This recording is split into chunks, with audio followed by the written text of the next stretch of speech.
Hello दोस्तों, आपका एके research में स्वागत है। जी हाँ दोस्तों, आज हम आपको दोस्तों सामान्य हिंदी लेके आए हैं यूपी स्पेशल, यानी कि दोस्तों यूपी जो एग्ज़ाम होगा यूपी पुलिस कांस्टेबल का। ये दोस्तों हम आपको क्वेश्चन आंसर लेके आए हैं, जिसमें से आपको मॉडल पेपर है यानी कि प्रैक्टिस सेट है। इसमें से आपके दोस्तों 37 प्रश्न है। इन 37 प्रश्न में दोस्तों हिंदी एक ऐसा टॉपिक है, बहुत सरल टॉपिक होता है, जिसमें से आसानी से आप क्वेश्चन को दोस्तों 35 तक ले जा सकते हैं, आराम से कर सकते हैं। क्योंकि दोस्तों अगर आप प्रैक्टिस सेट अगर डेली वीडियो देखते होंगे, क्योंकि मैं डेली वीडियो डाल रहा हूँ इतनी समय, तो आप उन वीडियो को देखिएगा, अटेंड कीजिएगा, आपको बहुत ज़्यादा हेल्पफुल मिलेगी। क्योंकि आपका एग्ज़ाम बहुत नियर अबाउट है दोस्तों, 17 और 18 यानी फरवरी को है, तो विशेष करके ध्यान दीजिएगा। तो चलिए शुरू करते हैं अपने प्रश्नों को, अपने वीडियो को। तो दोस्तों इसमें से जैसे हमारा पहला प्रश्न आता है।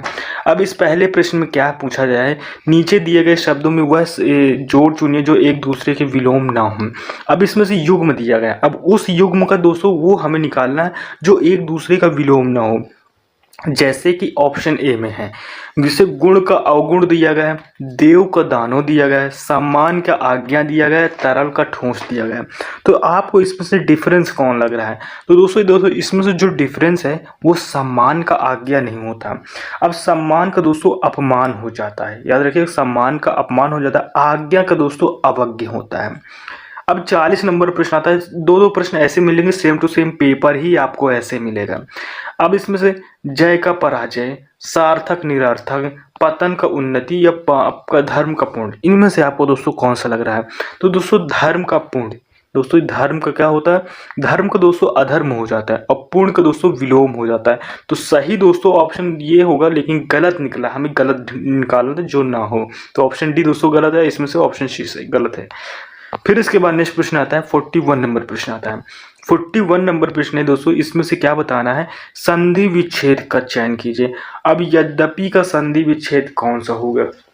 यानी कि ऑप्शन ए है यदधस अपि, या अधन यधिपि, या दोस्तों सी है यदि धन अपि, या दोस्तों डी है अधा धन अपि।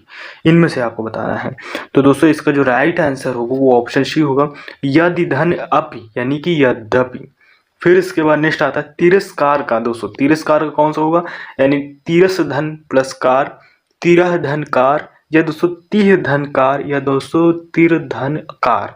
इनमें से आपको उतारना है तिरस्कार का। तो तिरस्कार का जो राइट आंसर होगा दोस्तों, इसमें से ये देखिए तिरस धन कार। इसमें से दोस्तों जो दो बिंदी लेंगे, हमेशा दो बिंदी उन वर्डों में लिखेगी जहां पर दोस्तों आधा सा बना होगा। कोई भी आधी चीज बनी होगी दोस्तों, उसके पहले दोस्तों बिंदी लिख दिया जाएगा। यह याद रखने का आपका तरीका है, आप रख सकते हैं। फिर इसके बाद 43 नंबर प्रश्न आता है। अब 43 नंबर में क्या है? इसमें से दोस्तों किस समास में दोनों पद मिलकर एक नया पद का अर्थ प्रकट करते हैं? किस में, कौन सा ऐसा समाज में? बहुव्रीहि में, द्वंद्व में, कर्मधारय में, या तत्पुरुष में? तो 43 नंबर का दोस्तों राइट आंसर होगा दोस्तों बहुव्रीहि। बहुव्रीहि दोस्तों जब मिलकर एक अर्थ प्रकट करते हैं। फिर इसके बाद दोस्तों नेक्स्ट आते हैं और 44 का सी आता है, सॉरी 44 का, यानी गौशाला में कौन सा समास है? तो गौशाला में जैसे दुग्ध है, द्वंद्व है, तत्पुरुष है, या अव्ययचुक भाव है।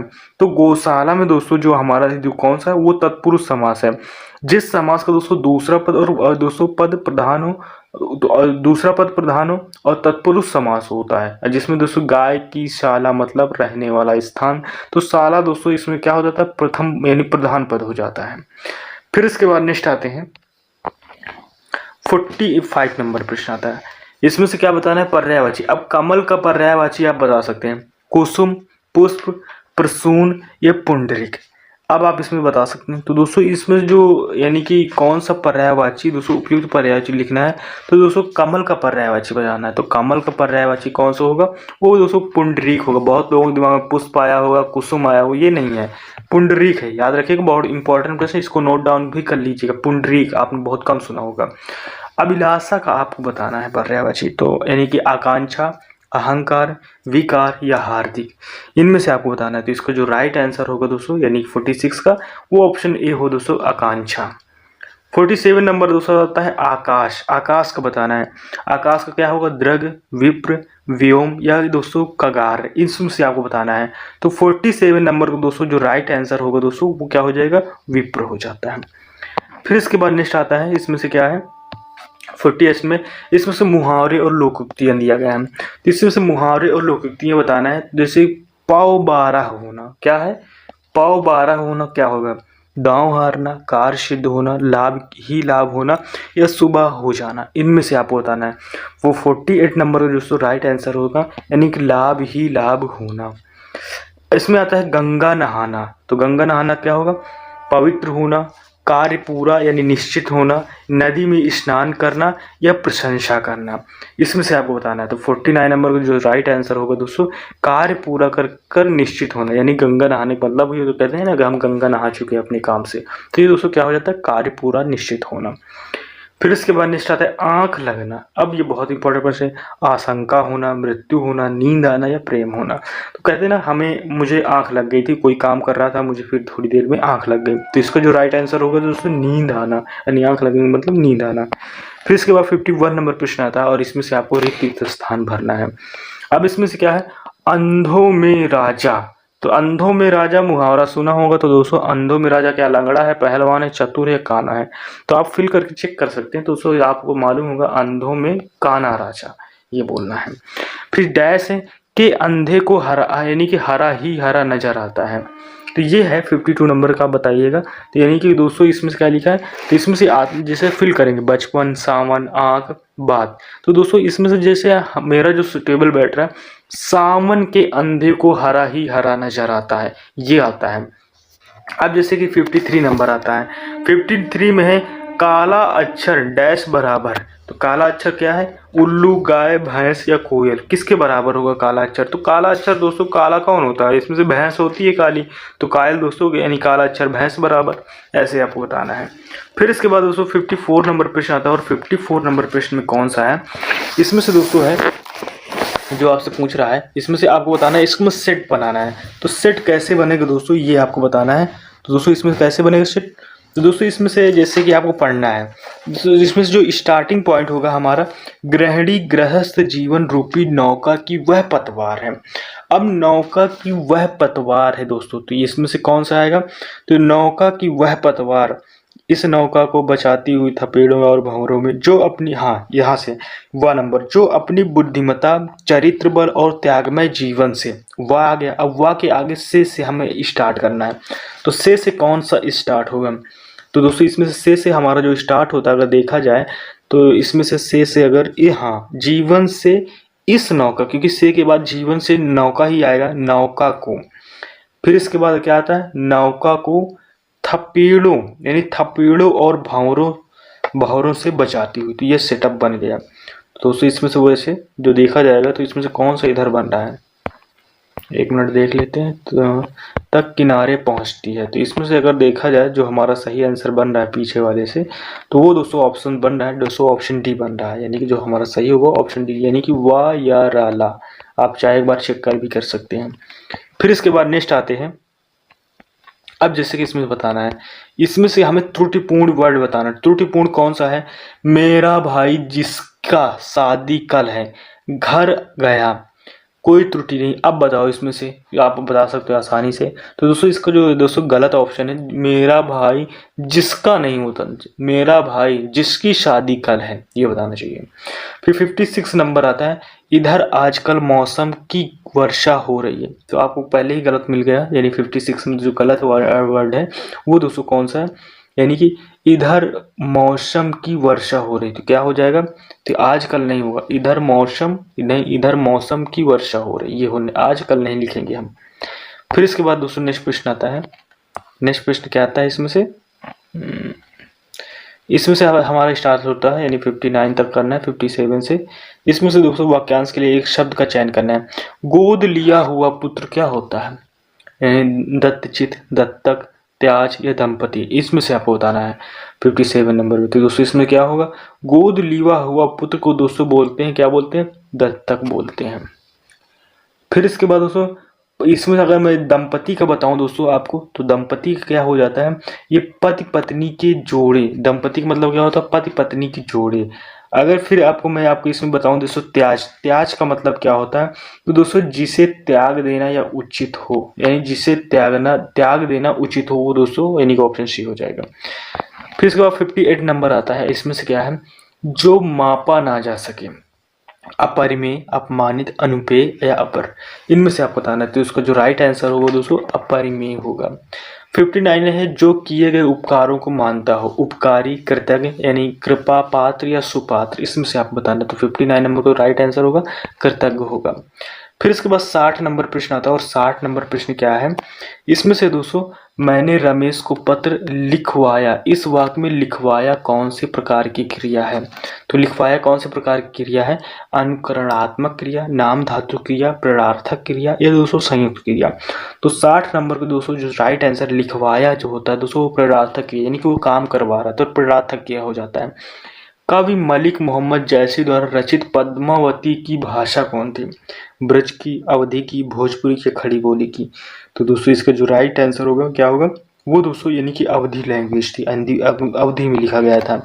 फिर इसके बाद नेक्स्ट आता है दिग्दर्शन का संधि विच्छेद क्या होगा। तो दोस्तों दिग्दर्शन का यानी दिग प्लस दर्शन या दोस्तों दिग्दर्शन या दिग्दर्शन होता है। तो इसमें से आपको बताना, तो दोस्तों इसका जो संधि विच्छेद होता है वो दिग धन दर्शन यानी का के नीचे दोस्तों आधा का वाला मात्रा लगेगा। फिर इसके बाद नेक्स्ट आता है वृक्ष के पत्ते गिरते हैं, इस वाक्य में कौन सा कारक है, अपादान कारक, करण कारक, कर्म कारक, अधिकरण कारक, ये बताना है आपको। तो इसका जो राइट आंसर होगा दोस्तों क्या हो जाएगा, अपादान कारक, यानी कि कोई चीज अलग हो रही तो वो अपादान हो रहा है उससे। फिर इसके बाद नेक्स्ट आता है, इसमें से क्या आता है, इसमें से दोस्तों जो हमारा प्रश्न आता है इसमें से बहुत फास्ट हम आपको क्वेश्चन करा रहे हैं दोस्तों। अगर आपको वीडियो अच्छा पसंद लग रहा है तो प्लीज़ चैनल को लाइक शेयर सब्सक्राइब जरूर कीजिएगा, बहुत मेहनत लगती है ऐसे वीडियो बनाने में हमें। तो इसमें से दोस्तों जैसे कि आपको बताना है, इसमें असमर्थक शब्द का चयन करना है।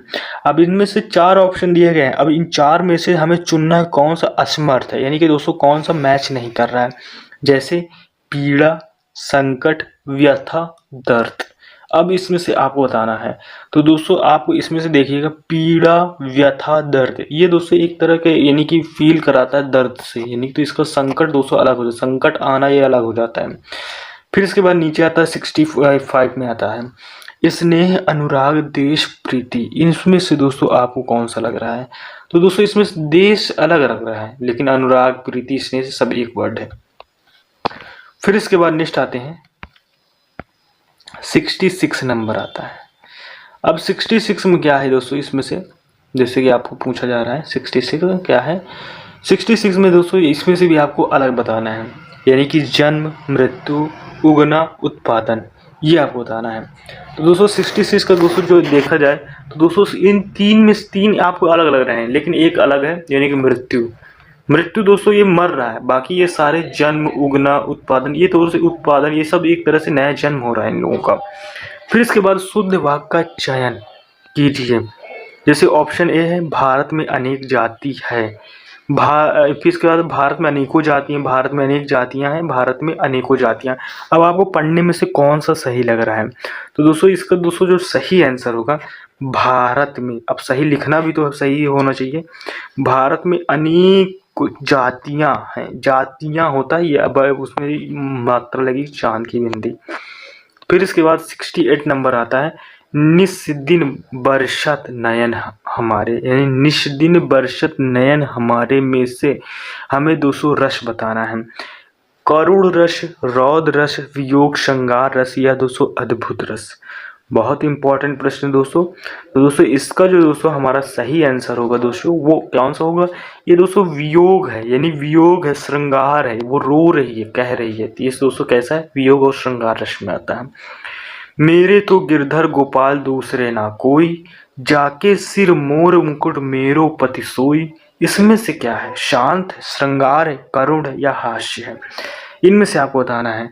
तो दोस्तों ये क्या है, ये एक तरह से अपनी बातों को बना रही है, यानी बनावटी पेश कर रही लोगों के सामने, यानी कि उस वर्ड का, उस सेंटेंस का ये श्रृंगार कर रही है। तो ये कौन सा वर्ड आ जाएगा, ये दोस्तों श्रृंगार रस आ जाएगा।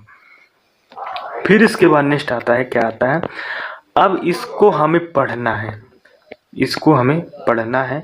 फिर इसके बाद दोस्तों हमें पहले करेंगे क्वेश्चन, तो ये हमारा गद्यांश है, गद्यांश को ध्यान से पढ़ेंगे। तो मैं आपको पढ़ना यहाँ से शुरू करता हूँ। जैसे कि इसमें से क्या लिखा है, सौंदर्य की परख अनेक प्रकार से की जाती है, बाह्य सौंदर्य की परख समझना तथा उसकी अभिव्यक्ति करना सरल है, जब रूप के साथ चरित्र भी स्पर्श हो जाता है तब उसमें रसवादन की अनुभूति होती है।